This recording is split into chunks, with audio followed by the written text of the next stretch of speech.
Welcome to my travel vlog, where I share with you the wonders of the world while I travel as a digital nomad in a mad attempt to create my dream life.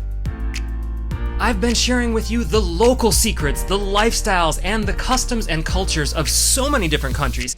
I've taken you on deep dives into history, into places that you probably never even heard of. And most importantly, I've met tons of interesting people along the way. This is my quest of connecting with history and the world, and who I am, and who we are as a result. Today, I'm going to show you the top 5 paintings by one of the most important painters in history, El Greco.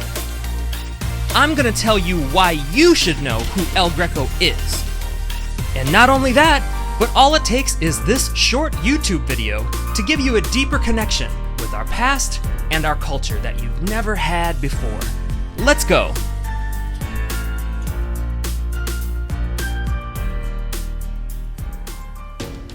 I got really lucky because I was able to see almost all of the greatest works of El Greco at the Museum of Fine Arts in Budapest, Hungary, that was having a special exhibit when I was there.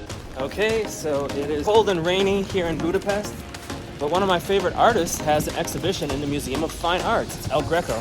That is what I'm headed to see. This is my street. Well, this looks promising. So the thing that El Greco is most well known for is his use of elongated figures. But now keep in mind how long ago this was. El Greco was an artist of the Spanish Renaissance, so he was one of the first artists ever to use distortions to bring humans in art to life.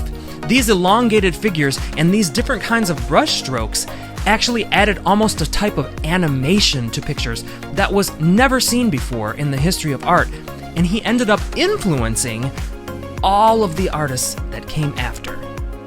Okay, let's take a look at his top 5 masterpieces. Number 5, Saint Martin and the Beggar from the National Gallery in Washington, D.C. This painting showcases El Greco's exceptional ability to tell a story through art. It depicts the story of Saint Martin of Tours, who in the Christian tradition cuts his cloak in half to share with a beggar during a snowstorm. The way El Greco's captured the expressions of the characters and the use of light and shadow make it feel incredibly lifelike. The beggar's face is full of gratitude, and Saint Martin's is one of compassion. Number 4, Christ driving out the money changers. This is actually one of the most famous paintings in the history of art, and it's also one of the most important stories in the Bible. It's one of the only times where Jesus showed anger. He's basically whipping and throwing things around the temple when he believes that the people inside the temple were turning the house of God into a den of sinners.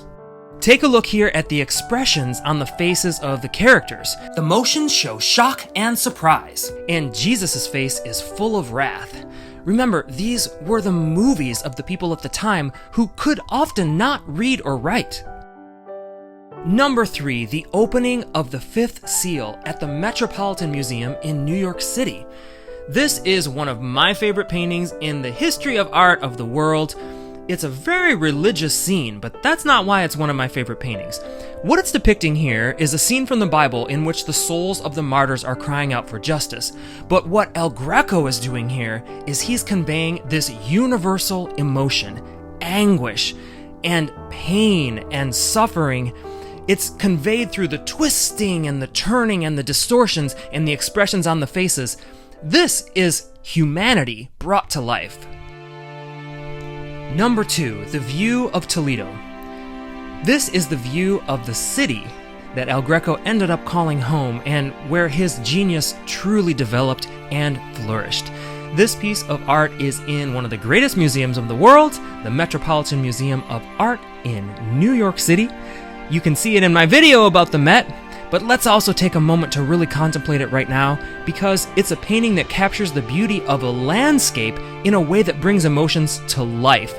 You really don't see anything this vivid and personal and emotional in a landscape, in my opinion, until hundreds of years later with Vincent van Gogh. This painting demonstrates El Greco's ability to capture a place and time through art. It's really a majestic and spiritual place, with the cathedral walls in the background, full of movement, clouds, and the birds adding a dynamic touch. Number 1, Laocoon and Sons.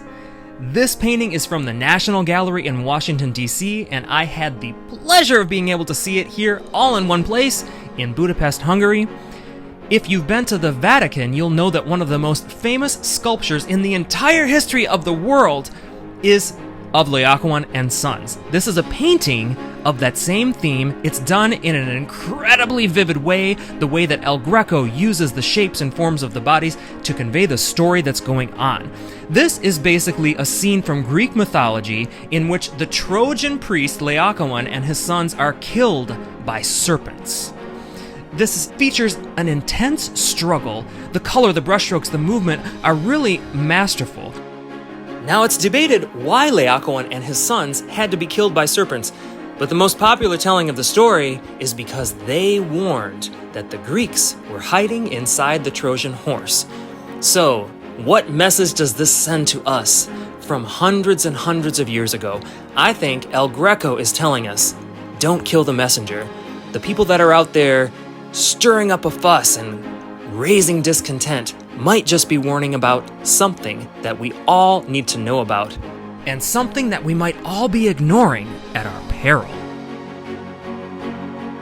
These are just a few more of my personal favorites and honorable mentions so that you can get a sense of El Greco's full canon of works. I always leave these museums feeling like I don't have enough time to stare and gaze and contemplate, and that's a good thing. Well, I'm pretty surprised that the Museum of Fine Arts in Budapest is generally not considered on the top 10 of a lot of the lists of best things to do in Budapest. But I actually liked it a lot better than the National Museum, and I liked it just as much as the National Gallery, which focuses mostly on Hungarian works. So I really enjoyed that, a special exhibition on El Greco, but their permanent collection and the housing of it is really, really, really beautiful. So I actually do recommend the Museum of Fine Arts over at Hero Square in Budapest. If you like this video of El Greco here in Budapest, please make sure to give this video a like. That really hits that algorithm, promotes my stuff, and allows you to see more videos like this. Subscribe if you haven't already, and I will see you next time, probably next week. Thank you so much for watching. I had a good time. I hope you did too.